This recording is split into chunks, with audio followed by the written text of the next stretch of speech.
माधवी नाम की गोपी हैं मीरा अपने पूर्व जन्म में। भगवान के एक सखा के साथ इनका विवाह हुआ। अधिकतर ज्यादा प्रसिद्धि इस बात की है कि श्री दामा के साथ में मीराबाई का ब्याह हुआ। ध्यान से सुनना, पूर्व जन्म में जब ये माधवी नाम की गोपी, ठाकुर जी भी छोटे से हैं और उस समय में बहुत लंबी आयु के बाद ब्याह नहीं होता था, छोटी अवस्था में ही ब्याह हो जाता था। पर भगवान के जितने भी सखाए सब ठाकुर जी से बड़े हैं, सब ठाकुर जी से बड़े। एक आध कोई छोटे हैं, बाकी सब ठाकुर जी से बड़े। तो ठाकुर जी के सखा का ब्याह हो गया। ठाकुर जी को पता नहीं चली, बहुत ध्यान से सुनो सब लोग, इधर देखो। ठाकुर जी को पता नहीं चली कि कब कब में ब्याह हो गया। लेकिन एक दिन श्री दामा अपनी पीहर गई हुई बहू को ले जाने के लिए तैयार हुआ और जैसे ही सब सखाओं को बोलने आया कि मैं जा रहा हूं, तो ठाकुर जी बोले, अरे श्री दामा, वैसे तो तू रोज पुराने से लत्तान ने पहन के आ जाए, आज बड़े चमकदार लत्ता पहन के आयो, कहां को जा रहे हो भैया? तो श्री दामा बोलो, लाला मैं तो अपनी ससुराल जा रहा हूं। ठाकुर जी बोले, जी कौन सा गांव है ससुराल? श्री दामा बोले, लाला जी गांव ना है तो कोई शहर है? बोले ना शहर ना है। तो कोई देश है? बोले ना देश ना है। तो लाला जब हम बड़े है जाए, हमारो ब्याह है जाए, तो जा कन्या ते हमारो ब्याह होवे, वाको घर हमारो ससुराल होवे, वहां जा रहा हूं। जैसे वहां माधवी रोई थी कि मेरे बींद कौन, ऐसे ठाकुर जी रोने लगे, मेरी ससुराल कहां है? श्री दामा तेरी ससुराल तो मिल गई, मेरी ससुराल कहां है? श्री दामा बोले, लाला तेरी ससुराल ना है। अच्छा ऐसा भी होता, बालक उनमें सब चिढ़ान लगे। मधुमंगल जबरदस्ती आके बोलने लगो, लाला मेरी भी ससुराल है, पता है? वो तेरी कहां? बोले मेरी जमुना पार है, मैं हूं जाऊंगा सज धज के। इतने में सुबल आ गए, वो लाला मेरी भी ससुराल है। वो तेरी कहां? बोले मेरी मां है गिरिराज जी पर्वत के पास। इनकी है नहीं, जबरदस्ती चिढ़ा रहे हैं ठाकुर जी को। अच्छा ऐसा होगा सखान में कोई एक चिढ़े तो बाकी और चिढ़ा में वाए और चिढ़े, और ठाकुर जी चिढ़ के कछु ज्यादा ही सुंदर लगते होंगे तो सखा और चिढ़ाने लगे। अब तो तन सुखा मन सुखा धन सुखा जे हुआ है। धन सुखा बोलो मैं हूं ससुराल जा रहा हूं, मन सुखा बोलो मैं हूं ससुराल जा रहा हूं, तन सुखा बोलो मैं हूं। लाला बोले तेरी हूं ससुराल है? पतर पूछ रहा से तेरी हूं ससुराल है? और मैं इतना माखन खाए खाए के हट्टो कट्टो है को मेरी ससुराल ना है अभी तक। ठाकुर जी को यह बात को आश्चर्य ज्यादा है कि तन सुखा की भी ससुराल है और मेरी ससुराल ना है। आज ठाकुर जी घर आए, दूर आकर के बैठ गए मुंह फुलाए के। नहीं तो रोज लौट के आमे मैया के कभी कंधा पे चढ़ जाएं, कभी गोद में बैठ जाएं, कभी लेट जाएं, कभी कछु खींचें, कभी कछु करें। आज चुपचाप बैठे। मैया ने पीछे मुड़ के देखी, बोले हैं लाला तू कब ते आए के बैठो है? सो ठाकुर जी मोह इधर करके बैठ गए। अरे जाके आवे थे पूरे नंद भवन में भूचाल आ जाए, बाकी आवे थे आज कोई को पतो ही नहीं चली है। अरे लाला ऐसो माटी को मथोना बने काय को बैठो, काय है गो? मैं बात ना कर रहा हूं। मैया मैया गोद में ले रही है, कभी हाथ पकड़ रही है, ठाकुर जी छूट छूट के भाग रहे हैं। मैया बोली कहा बात है लाला? रोने लगे और ऐसे रोने लगे कि सिसकी आने लगी ठाकुर जी को, जैसे सांस रुके ऐसे ठाकुर जी रोमे। मैया बोली कौन ने मारो? मधुमंगल ने मारो तो कुछ श्रीदामा ने मारो, कौन से सकान? मुझको नाम बतावा को अभी जाके देखूं, काय को रोवे? ठाकुर जी बोले मैया तो एक बात बता, जे सबरे ब्रजवासी यों के नंद बाबा गोरे, यशोदा मैया गोरी, ये लाला कारो कांते भयो? इस सबरे मुकु यों तानो दे कि मैं तेरो छोरा नाऊं, और मैया आज मुकु या बात पे भरोसा है गो कि मैं वास्तव में तेरो लाला नाऊं। मैया बोली ऐसो काहे को सोचे, ऐसो काहे गो लाला, तू यूं काहे को सोचे? बोलो मैया श्री दामा की ससुराल, मधुमंगल की ससुराल, सुबल तो तन सुखा मन सुखा, और सबसे बड़ी आज वो तन सुखा क्यों ससुराल है, पतरो सो बा क्यों ससुराल है। और मैया मैं ऐसो प्यारो दुलारो ऐसो सुंदर सो मेरी अभी तक ससुराल ना है। या बात को सुन करके मैया तो लाला को हृदय से लगा, अरे मेरो लाला झूठ बोले हैं दारी के, श्रीदामा की ससुराल है बाकी इनके ससुराल ना है लाला, बाकी सबरे तो झूठ बोल रहे हैं तोते। मैया तेरी भी ससुराल है? मैया बोली लाला जे घर मेरो ससुराल ही है। अच्छा मैया और नंद बाबा क्यों ससुराल है? बोले हाँ उनकी ससुराल है। और दाऊ दादा की? बोले ना दाऊ दादा की ना है। ठाकुर जी कूद के गए दाऊ दादा के पास, दाऊ दादा को हाथ पकड़ के लाए, भैया चल। बोले कहाँ? घर छोड़ के जा रहे हैं, ससुराल ढूंढ के आवेंगे अपने। मैया यशोदा बोली लाला तू कैसी बात करे? अब तो ठाकुर जी हट करने लगे, सिर मूड मारन लगे पृथ्वी पे, और बोले भोजन ना करूंगो, सोऊंगो ना, तेरी गोद ना आऊंगो, कछु ना करूंगो, पहले मेरी ससुराल बता कहाँ है। और मैया अगर तेने मुंह को मेरी ससुराल नहीं बताई तो मैं श्रीदामा की ससुराल छीन लूंगो, भाई को अपनी ससुराल बना लूंगो। मैया ने जैसे तैसे करके बोले अच्छा एक काम कर। बोले कहा श्रीदामा जब अपनी बहू लेके आ जाएगो, अपनी ससुराल से वापस आ जाएगो, तो बाकी बहू देख लियो, वैसी बहू तेरे काजे ले आऊंगा। ठाकुर जी बोले जे बहू कौन होवे मैया? मैया बोली ये और मैंने औगार लगा ली। औगार समझे? ये ब्रज भाषा है। औगार मतलब अब कैसे समझाएं औगार क्या है? जो बला, ये और मैंने बला लगा ली, पहली ससुराल के काजे लड़ रहा हो, बहू और बताओ कौन है? मैया बोली लाला। इतने में नंद बाबा आगे बोले मैं बताऊं लाला, यहां पे आ। गोदी में बैठ गए। बोलो लाला तेरी मैया है ना? बोले हाँ। जे मेरी बहू है। बाबा मेरी मैया तुमने बहू बना ली और तुम्हारी मैया मैं बहू बनाऊंगा। तुम्हारी मैया कहाँ है? अपनी मैया बताओ, उनको मैं बहू बनाऊंगा। सब लोग ठाकुर जी की बात सुन के ऐसी मधुर बात करें। इसीलिए तो श्रीमद् वल्लभाचार्य जी कहते हैं अधरम मधुरम वदनम मधुरम हसितम मधुरम चलितम मधुरम नयनम मधुरम रेणुम मधुरम मधुराधिपते अखिलम मधुरम। भैया द्वारिका के श्री कृष्ण वो राजा हैं, जगन्नाथपुरी के श्री कृष्ण वो जगन्नाथ हैं, वो नाथ रूप में विराजमान है। बद्रीनाथ के श्री कृष्ण तपस्वी भगवान हैं, दक्षिण के रंगनाथ हैं, लेकिन हमारे वृंदावन के वो तो ऐसे ही हैं। उनके सामने जाकर के लोग बाग कितनी बड़ी बड़ी बातें करते हैं, हमारो बिजनेस चलवाए दो, हमारे काम बनवाए दो, हे बिहारी जी हमारो। बिहारी जी नाए जाने कायते बिजनेस के हैं, बिहारी जी नाए जाने ये सब कहा बात कर रहे हो। उनके सामने तो बालकन वाली बात करो, वो बालक हैं। वृंदावन के श्री कृष्ण तो मधुर कृष्ण हैं, उनके सामने जाकर के सारे संसार के प्रपंचों की चर्चा मत करो।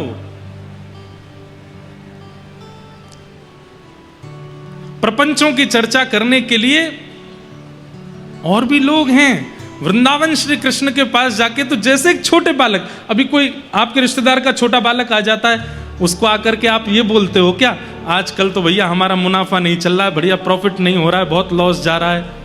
सेकंड क्लास का बालक बोलेगा ये क्या होता है, ये आप क्या कह रहे हैं? बेटा आजकल शेयर मार्केट बहुत गिर गई है, सोने का दाम इतना हो गया है, चांदी का इतना बढ़ गया है। मम्मी के पास, मम्मी चलो यहाँ से, ये तो अंकल कैसी बात करते। ऐसे ठाकुर जी हैं, वृंदावन के श्री कृष्ण लाला हैं। वृंदावन के श्री कृष्ण लाला से लेकर के रास बिहारी तक ही रहते हैं, उसके आगे की लीला श्री कृष्ण वृंदावन में नहीं करते। तो इसी मध्य में ही हमको लीला में प्रवेश करके वृंदावन जाना चाहिए। हम ही इन्हीं लीलाओं का चिंतन करते हुए जाएं। घर कैसे बनता है, व्यापार कैसे चलता है, परिवार व्यवस्थित कैसे होता है, ये वृंदावन श्री कृष्ण को नहीं पता।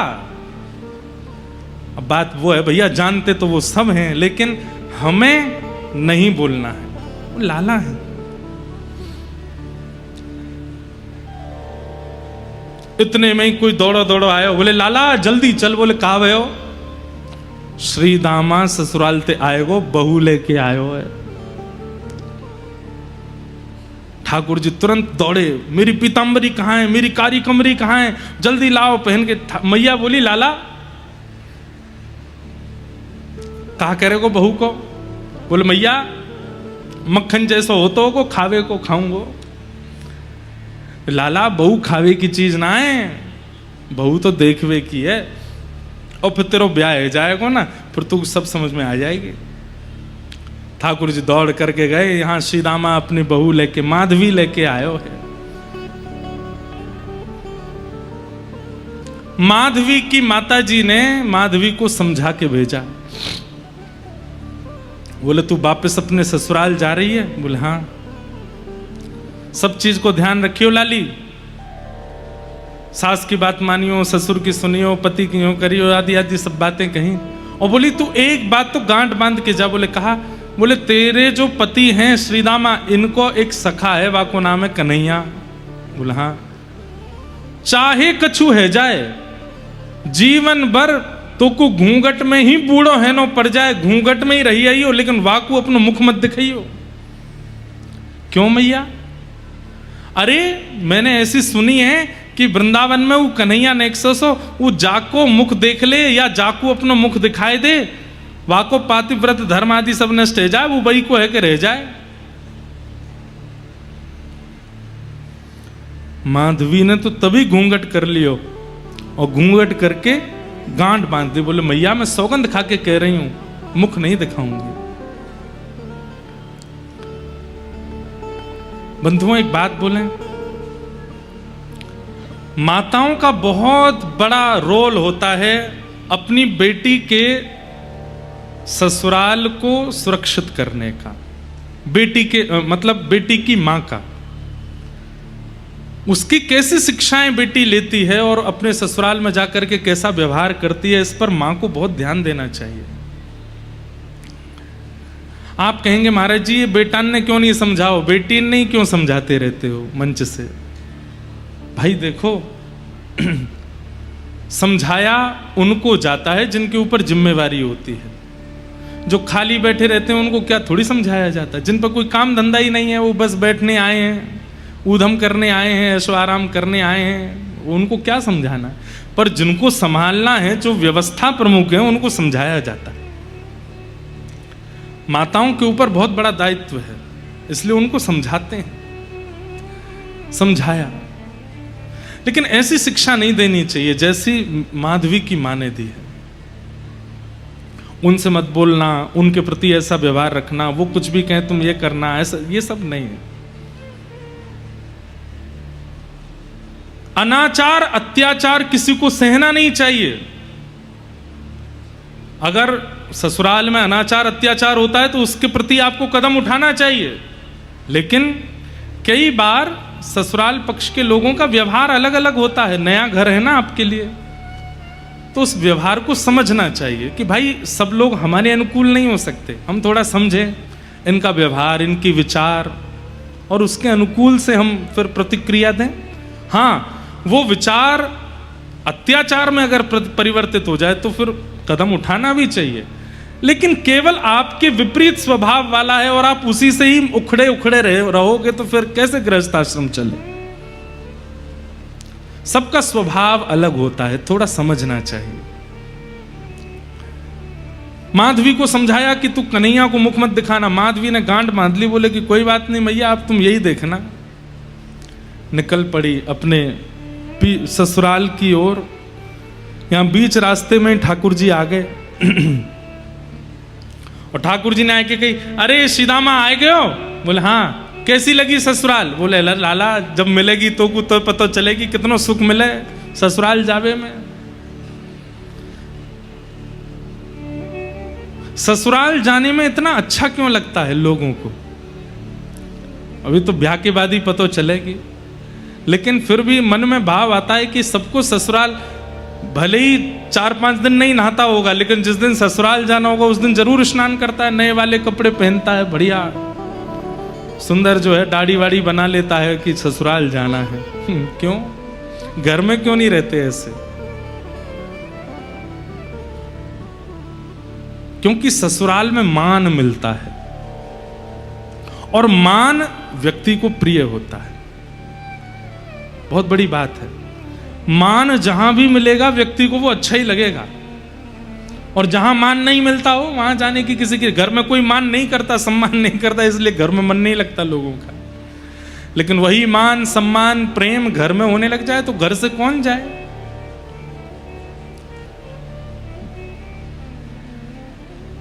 ठाकुर जी बोले अच्छा बहू कहां है? बोले पीछे बैठी है।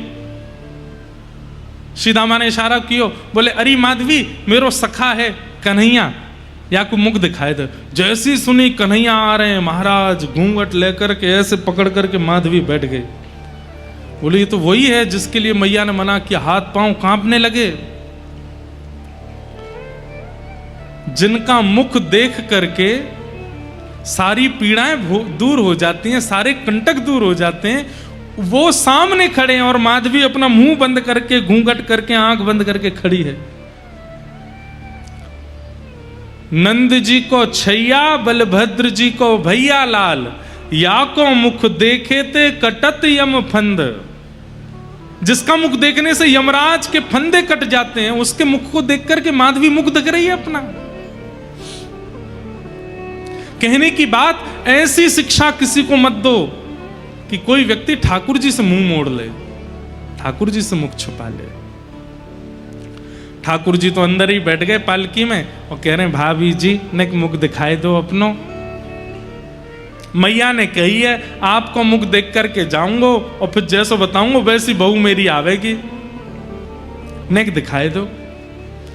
माधवी तो ऐसे बैठ जाए, कभी ऐसे बैठ जाए, ठाकुर जी ने पास जाए तो दूर रह जाए, मुख नहीं दिखावे। ठाकुर जी ने चरण तक पकड़ लिए, बोले अरे भाभी जी ने मुख दिखाई दो, मैं तुम्हारे पाम पर रहा हूं, ने दिखाई तो दो। लेकिन माधवी ने मुख नहीं दिखाया। नन्हे से गोपाल जी को क्रोध आ गया। बोले बड़ो गुमान करके बैठी है अपने मोहड़े को, तेने मुंह को मुख नहीं दिखायो ना, आज इतनी याचना करने पर भी मुख नहीं दिखायो। मैं तो को वचन दे के जा रहा हूं, एक नहीं दो दो जन्मन तक याचना करेगी तब भी मेरो मुख नहीं दिखेगा तो को, और युगन तक प्रतीक्षा करेगी तब भी मेरो मुख दिखेगा नहीं तो को। बड़े बड़े कष्ट सहने पड़ेंगे, बड़ो श्रम करना पड़ेगा तब जाकर के मेरो मुख दिखेगा तो को।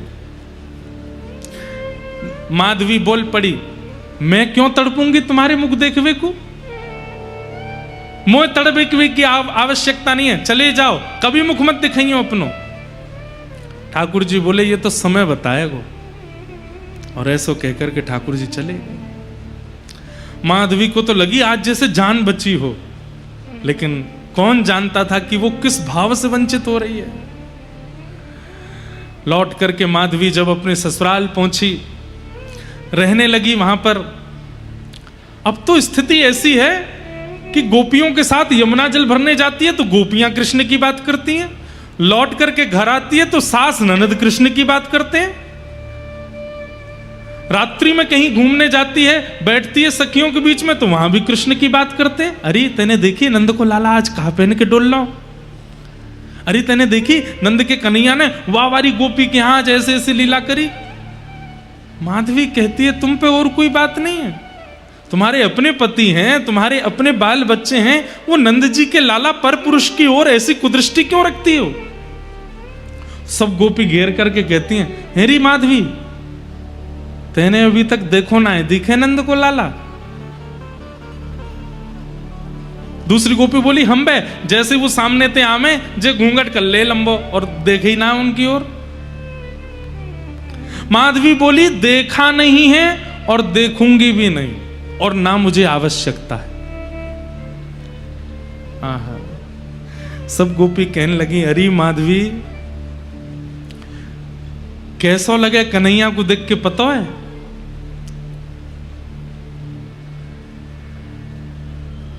जैसे अंधे को मिल जाए ज्योति, निर्धन को मिले हीरे मोती। जैसे पतझड़ में फूल खिल गया, मेरा सांवरा मुझे मिल गया। जैसे प्यासे को पानी मिल जाता हो, अंधे को नेत्र मिल जाते हो, निर्धन को मोती रत्न मिल जाते हो और पतझड़ में फूल प्रकट हो जाते हो, ऐसा ही लगता है कृष्ण को देख करके, कृष्ण को सुन करके, कृष्ण के बारे में जान करके। माधवी उठ खड़ी हुई, ना तो मैं अंधी हूं, ना मैं बहरी हूं और ना मैं प्यासी हूं, तुम देखो, मुझे नहीं देखना। अब तो माधवी अकेली जाती है जल भरने के लिए, अकेली बैठी रहती है। क्यों? सबके बीच में जाऊं तो कृष्ण की बात करते हैं। ठाकुर जी दो कोई मिलते हैं, एक बात तो लिख ही लेना, या तो वो जो 24 घंटा इनको सोचते रहे और या वो जो इनते दूर ही दूर भागे। ये दो कोई मिलते हैं, बीच वाले तो कई बार मझधार सी में ही रह जाते हैं। ये दो कोई पकड़ते हैं, या तो एक वो जो श्वास श्वास पे इनको बचता है, या एक वो जो इनसे जितना हो सके दूर भागने की कोशिश करता है, उसी को पकड़ते हैं। आज ठाकुर जी ने मन बना लियो कि आज या माधवी को अपने रस को आस्वादन कराऊं। अब देखो, लीला रूप में तो कुछ भी चल रहा हो, लेकिन ठाकुर जी को पूरे विश्व को प्रेम की पराकाष्ठा दिखानी है मीरा के रूप में, इसलिए मीरा का निर्माण कर रहे हैं ठाकुर जी। आज ठाकुर जी ने मन बना लिया, बोले आज या माधवी को दिखाई दूं मैं। रात्रि में सोई है और तभी सोते हुए ठाकुर जी ने अपना जैसे मानो जैसे प्रेम जाल फैला दिया हो आसपास। रात्रि के 2-2:30 बजे हैं और 2-2:30 बजे ही माधवी को ऐसा लगने लगा कि भोर हो गई है और मेरे जल भरने जाने का समय हो गया है। और उठ करके खड़ी हो गई माधवी, तुरंत अपने वस्त्र आभूषण पहने और पहन करके मटकी लेकर के निकल पड़ी यमुना जी की ओर। आगे पीछे देखती है कि आज हलचल नहीं हो रही है, आज कोई भी गोपी अभी तक उठी नहीं है। अरे सूर्य उदय होने वाला है, अभी तक कोई जागी नहीं। मंदम मंदम सुगंधी बह रही है, वातावरण बड़ा पवित्र है। मन रूपी मन में जैसे एक विचित्र जैसा आनंद हो रहा है आज माधवी को। वायु का स्पर्श करके रोम रोम पुलकित हो रहा है, लेकिन अभी तक प्रेम प्रकट नहीं हुआ। क्यों? क्योंकि प्रेमी श्री कृष्ण नेत्रों से दिखे नहीं है, कानों से सुने नहीं है। मन में विचार कर रही है, आज कितना अच्छा मौसम है, आज कितना अच्छा वातावरण है।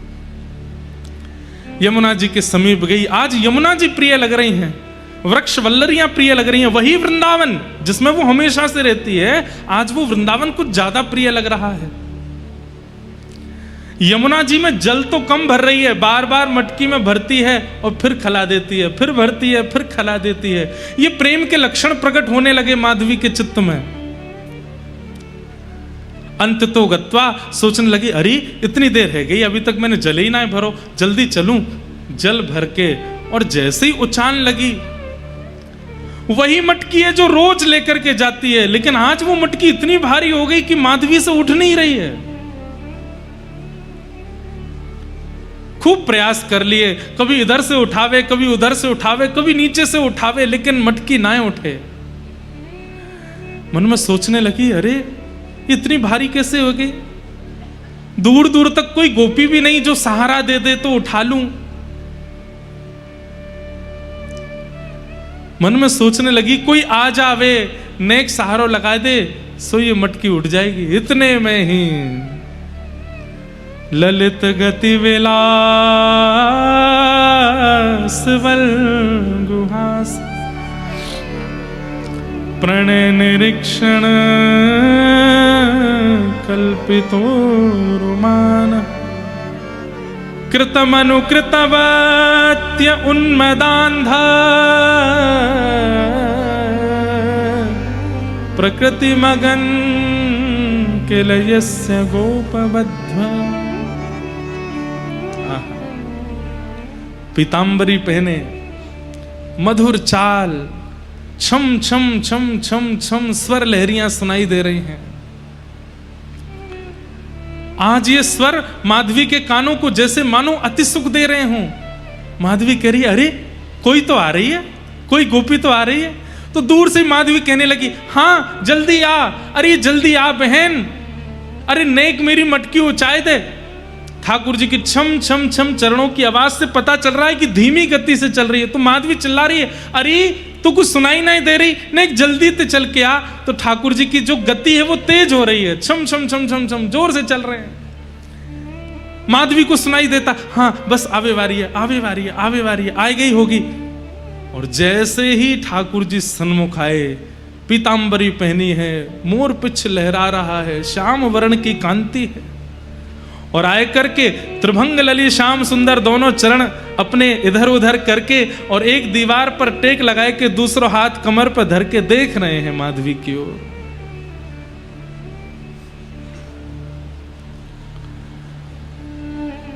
मीराबाई कहती हैं, जब मीरा के रूप में उनको माधवी का चिंतन हुआ तब मीराबाई ने ये पद गाया, हूं जल भरने जात थी सजनी, कलश माथे धार्यो। हूं जल भरने जात थी सजनी, कलश माथे धार्यो। तभी सांवरी सी किशोर मूरत, सांवरी सी किशोर मूरत, कछुक टोनो कर डारो, कछुक टोनो कर डारो। मुझ पर कोई टोना कर दिया। अब तो नेत्र खुले रह गए, मुख खुला रह गया, हाथ मटकी पकड़े रह गए, सांस मानो जैसे थमसी गई हो, कुछ सोच नहीं रही है, कुछ विचार नहीं कर रही है, बस रूप माधुरी का दर्शन और नेत्रों से बिंदु गिर रहे हैं अश्रु के। रोम के अलग अलग अंग पर पुलकित हो रहे हैं, जैसे मानो रोए खड़े हो रहे हैं मीराबाई के। बंधुओं, ये भाव इसलिए सुनिए कि कभी श्याम सुंदर आ गए तो ऐसा ही होगा।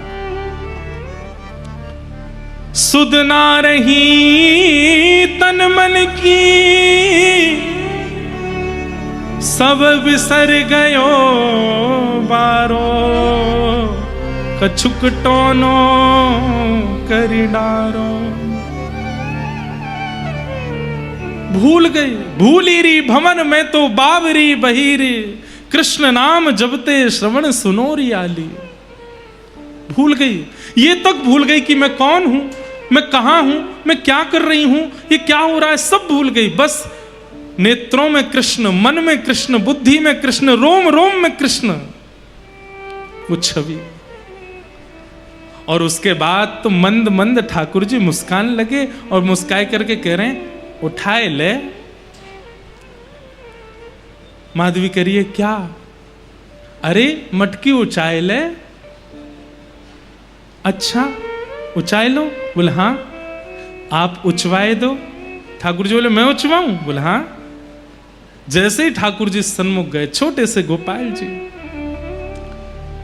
माधवी उन्हीं को देख रही है, कुछ चिंतन नहीं चल रहा है। ठाकुर जी एक तरफ से मटकी पकड़ करके खड़े हैं और माधवी से कह रहे हैं, अरे मैं अकेलो कैसे उठाऊंगा, तू भी तो नेक जोर लगा।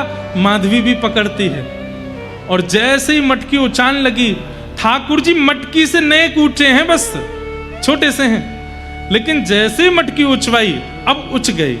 जैसे मीरा ने उठाई है, माधवी ने उठाई है, और जैसे उठाती जा रही है उतने ही बड़े श्याम सुंदर होते जा रहे हैं और बिल्कुल माधवी के सामने आ गए और आए करके मटकी उचाए करके वाके सिर पर धर दी है। मतलब बाल कृष्ण अब कुंवर कृष्ण बन गए।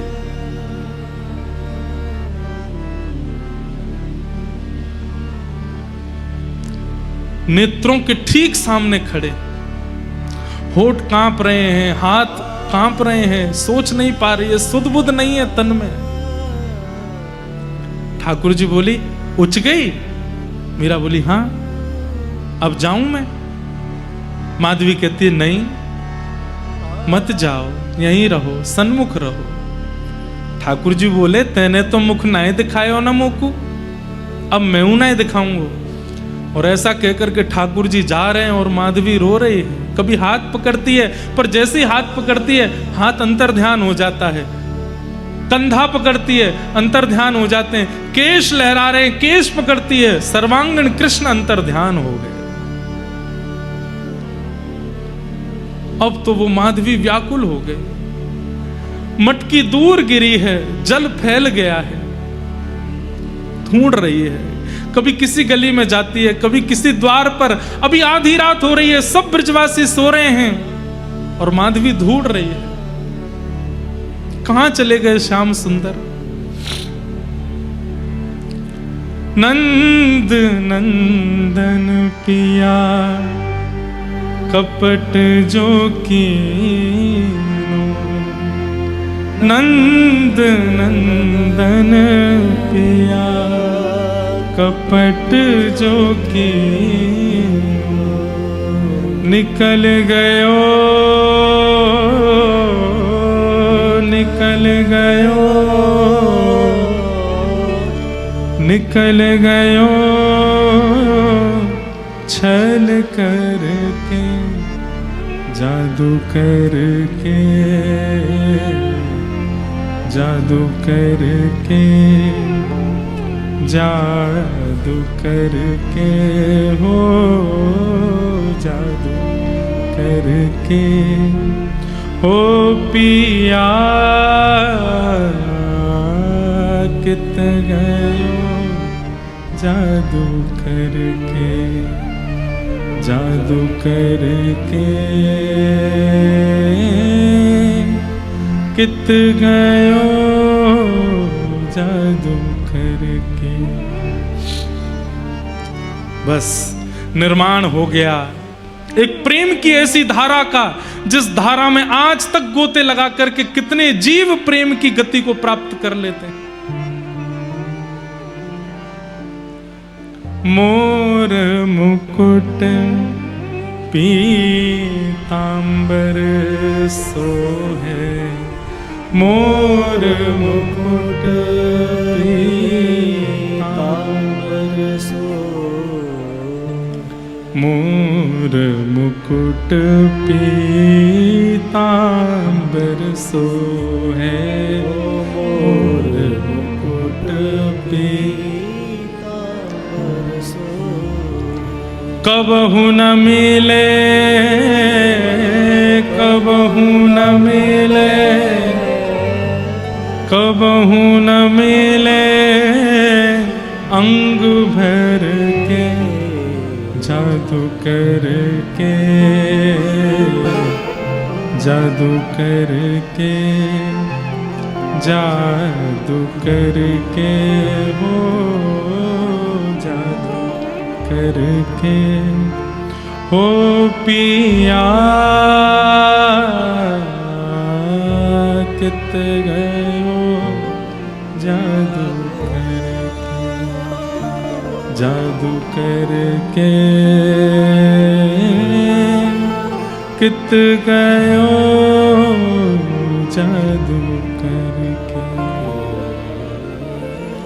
मेरा दासी शरण जो आई, मेरा दासी शरण। सब लोग गा। बंधुओं आपको पता है ये जो अभी हम सुन रहे थे ना, ये अंतिम दर्शन था ठाकुर जी का। इसके बाद मीराबाई को कम से कम 10,000 साल तक ठाकुर जी नहीं दिखे। ये अंतिम दर्शन था मीराबाई का। इसके बाद पदों में जो भी गाया मीराबाई ने वो इसी दर्शन का भाव गाया है।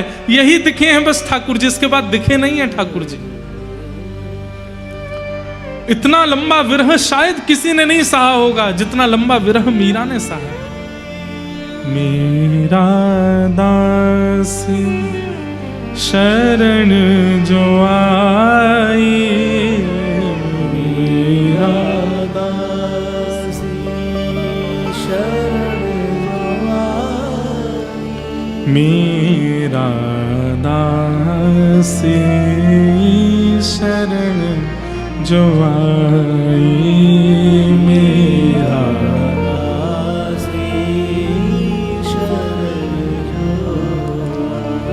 चरण कमल,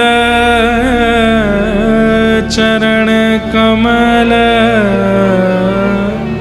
चरण कमल चित धर के जादू करके, जादू करके, जादू करके हो, जादू करके ओ पिया कित गयो जादू करके, जादू करके कित गयो। नहीं दिखे ठाकुर जी। अब तो माधवी ऐसी हो गई है कि सुध ना रही तन मन की। अब तो भोर हो गई, सब गोपियां सामने से आती हैं तो माधवी स्वयं को छुपाती है, नेत्रों के अश्रुओं को छुपाती है, अपनी मन की स्थिति को छुपाती है, हाथ पैर कांपते हैं उसके। भोजन बनाती है पर भोजन बन नहीं पाता, रोटी बनाती है तो रोटी जल जाती है, श्रृंगार करती है तो श्रृंगार नहीं कर पाती है, कोई काम सही से बन नहीं पाता मीराबाई से, माधवी से। और बस अब ये भी उसको मन में भाव आता है कि मैं इन गोपियों से कैसे पूछूं कि ठाकुर जी कहाँ हैं। और ये गोपियां कभी ठाकुर जी को देखने जाती भी हैं तो माधवी को संग लेके नहीं जाती, क्योंकि सबको पता है कि ये तो चाहती नहीं देखना। तो माधवी भी कहने में झिझकती है कि मैं कैसे कहूं कि मुझे ले चलो, पहले मैंने इतनी बुराई जो की है। छिप करके कभी माधवी जाती भी है तो ठाकुर जी का दर्शन नहीं होता। धीरे धीरे ठाकुर जी बड़े हो गए, 7 वर्ष की आयु जब हुई और इंद्र पूजा मिटा करके जब ठाकुर जी ने गिरिराज पूजन कराया, सब ब्रजवासी गोवर्धन गए, उनमें माधवी भी गई है। आज माधवी के मन में एक आशा है, आज कृष्ण दिखेंगे, आज श्याम सुंदर दिखेंगे, आज मुझे कन्हैया जरूर दिखेंगे। लेकिन लाखों की तादाद में ब्रजवासी हैं, उनमें कभी पीतांबरी दिखती है दूर से, कभी एक भुजा दिख जाती है, कभी कोई उंगली दिख जाती है, कभी केश दिख जाते हैं, पर मुखमंडल नहीं दिख रहा। ऐसी योजना बनती है कि मीराबाई जितना भी घूम घूम के आती है माधवी, ठाकुर जी को देख ही नहीं पाती। अंत तो गत्वा जब इंद्र ने वर्षा की और 7 वर्ष के ठाकुर जी ने 7 कोस लंबे चौड़े गिरिराज पर्वत को अपने बाम हस्त की कन्नी उंगली पर धारण किया, सब ब्रजवासी दौड़ करके जब ठाकुर जी के समीप पहुंच गए, माधवी जैसे तैसे प्रयास करके उस शिला के पास पहुंच गई जहां ठाकुर जी खड़े हैं।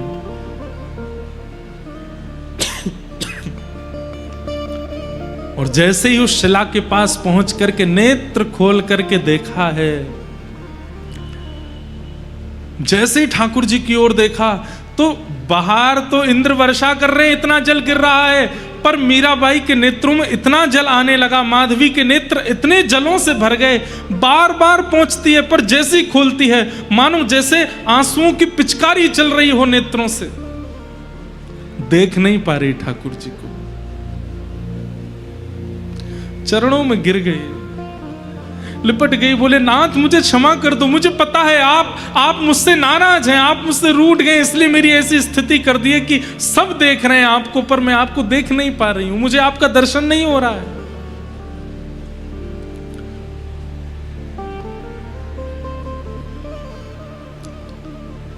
ठाकुर जी बोले माधवी अब तो तोको मेरे दर्शन के काजे प्रतीक्षा करनी पड़ेगी। और कितनी प्रतीक्षा करूं? 4 वर्ष पहले आप यमुना घाट पर आए थे मटकी उचाने के लिए, अब अभी तक मुझे दर्शन नहीं हुए और अब मैं सामने खड़ी हूं तो इतने अश्रु आ रहे हैं कि मैं देख नहीं पा रही हूं। अब ही तो नेक और प्रतीक्षा करनी पड़ेगी। माधवी बोली कितनी प्रतीक्षा? ठाकुर जी बोले 1 युग, 1 युग की प्रतीक्षा। माधवी तो मानो जैसे बावरी हो गई वो सुनकर के। प्रतीक्षा की घड़ी होती है 1 वर्ष 6 महीने 5 महीने, अरे कोई व्यक्ति प्यासा हो और उससे कह दिया जाए कि तुम तो जल कभी पी ही नहीं सकते क्योंकि जल पीते ही प्राण निकल जाएंगे, तो भी वो जलपान कर लेगा। आपने तो मुझसे जल का सिंधु ही दूर कर दिया। एक युग कोई प्रतीक्षा होती है। ठाकुर जी बोले, जितनी लंबी प्रतीक्षा, जितनी बड़ी प्रतीक्षा होगी, उतना पवित्र प्रेम प्रकट होगा माधवी। और अब मैंने कह दिया है, अब तुम प्रतीक्षा करो। द्वापर युग जब निकल जाएगा तब कलयुग प्रारंभ होगा, और कलयुग प्रारंभ होने के कुछ 1000 वर्ष व्यतीत होने के बाद में मध्य में भक्ति शतक आएगा। 100 वर्ष तक भारत में केवल भक्तों के जन्म होंगे, तभी मेड़ता में तुम्हारा जन्म होगा और तुम मेरी परम भक्ता बनकर के वहां आओगी, और वहां आकर के तुम बचपन से ही मेरी स्थिति में रहोगी।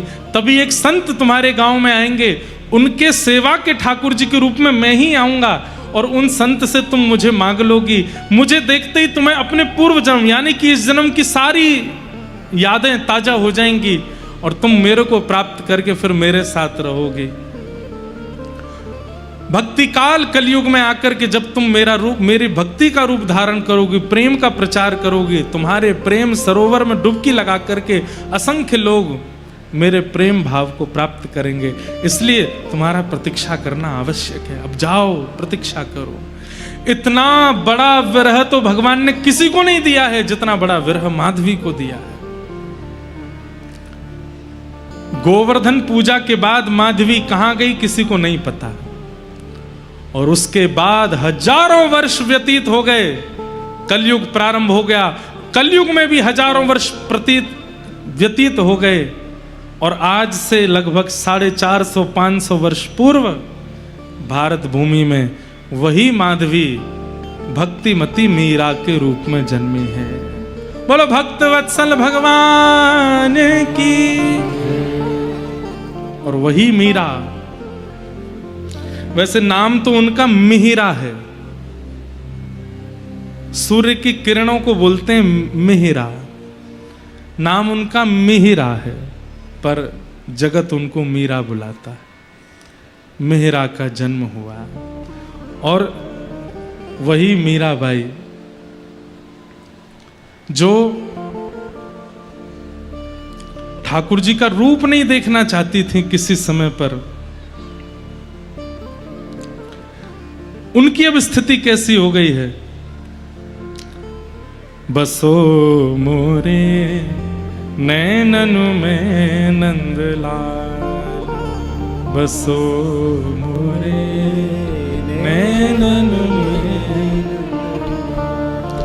मोर मुकुट मकराकृत कुंडल, मोर मुकुट मकराकृत कुंडल, अरुण तिलक सोहे भाल, अरुण तिलक सोहे भाल, बसो मोरे नैनन में नंदलाल, बसो मोरे नैनन में, मोहनी मूरत सावरी सूरत, मोहनी मूरत सावरी सूरत, नैना बने विशाल, नैना बड़े विशाल, और अधर सुधारस मुरली राजत, अधर सुधारस मुरली राजत, और उर्वे जलती माँ, जलती माँ, मीरा के प्रभु संतन सुखदायक, मीरा प्रभु संतन सुखदायक, मीरा प्रभु संतन सुखदायक,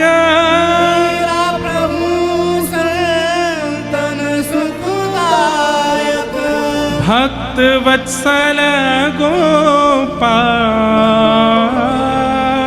भक्त वत्सल गोपाल बसो मोरे नैनन में नंदलाल बसो मोरे नैनन में। वही मिहिरा मां के कहने पर कि यही तेरे बींद हैं, उस मूर्ति में ही अपने बींद को देख लेती है और बस वहीं से शुरू हो जाती है ये कहानी भक्तिमती मीराबाई के प्रेम की। आगे क्या क्या हुआ ये सब हम आगे कथा में सुनेंगे, एक एक विषय मीराबाई का पक्ष रखेंगे। तो मैं ये बात क्यों कह रहा था, चैतन्य, जब तक आप ठाकुर जी के प्रति चैतन्य भाव नहीं रखेंगे, कितना भी नाम जप कर लीजिए, कितना भी वृंदावन घूम आइए, कितना भी गिरिराज जी की परिक्रमा लगाए आइए, ठाकुर जी के प्रति मूर्ति का भाव है, ठाकुर जी के प्रति जड़ का भाव है, आपकी भक्ति कभी पुष्ट नहीं हो सकती। एक बात और कह दें, इसका मतलब यह नहीं है कि अपने गोद के गोपाल जी में ही चैतन्य बुद्धि है। जहां कहीं गोपाल जी दिखेंगे सब जगह चैतन्य अनुभव होगा। आपको पीछे दिख रहे गिरधर गोपाल जी, ये कोई कार्डबोर्ड नहीं लगेंगे, ये कोई सामान्य प्रतिमा नहीं लगेगी। सामने बैठ करके आप देख रहे हो और आपको ऐसा लगेगा कि गोपाल जी ऐसे अपने गिरधर लाल जी आंख मटकते हैं, कभी ऐसे हो जाते हैं, कभी हार के बैठ जाते हैं। आप जहां देखेंगे वहां ठाकुर जी के चैतन्य भाव का दर्शन होने लग जाएगा।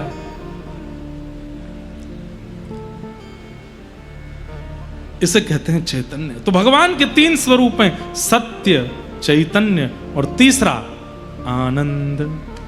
ठाकुर जी आनंद दाता है। सच्चिदानंद रूपाय विश्वोत्पत्त्यादि हेतवे तापत्रय विनाशाय श्री कृष्णाय वयम नमः। ऐसे विश्व के रचयिता प्रणेता श्री कृष्ण को हम बारंबार प्रणाम करते हैं। श्री कृष्णाय वयम नमः। श्री कृष्ण को हम प्रणाम करते हैं। भागवत जी के महात्म्य में आगे भक्ति ज्ञान वैराग्य की पुष्टता की कथाएं बताई गई।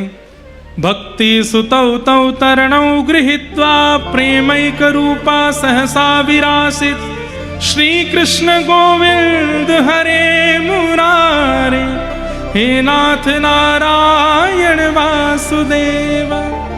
श्री कृष्ण गोविंद हरे मुरारे नाथेति नामानि मुहुर्वदन्ति। यही नाम गाते गाते गाते गाते भक्ति ज्ञान वैराग्य तीनों युवा हो गए। अब एक बात, श्री कृष्ण गोविंद हरे मुरारे हे नाथ नारायण वासुदेव, इस कीर्तन में कितने नाम आते हैं? श्री कृष्ण गोविंद हरि मुरारी हे नाथ नारायण वासुदेव। कितने हुए? 7। हमारा जीवन कितने दिनों में चलता है? 7 दिनों में। 7 दिन में ही हमारा जीवन मरण सब संभव है। यदि कोई व्यक्ति इन 7 नामों को नित्य गाता है, श्री कृष्ण गोविंद हरे मुरारे हे नाथ नारायण वासुदेव, श्री कृष्ण गोविंद हरे मुरारे हे नाथ नारायण वासुदेव। एक और बात, श्री कृष्ण पूरी लीला कृष्ण लीला आ जाती है इन 7 नामों में।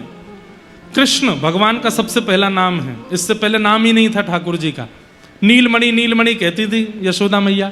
गर्गाचार्य जी ने आकर के सबसे पहला नाम रखा इदानीम कृष्णताम गतः, श्री कृष्ण।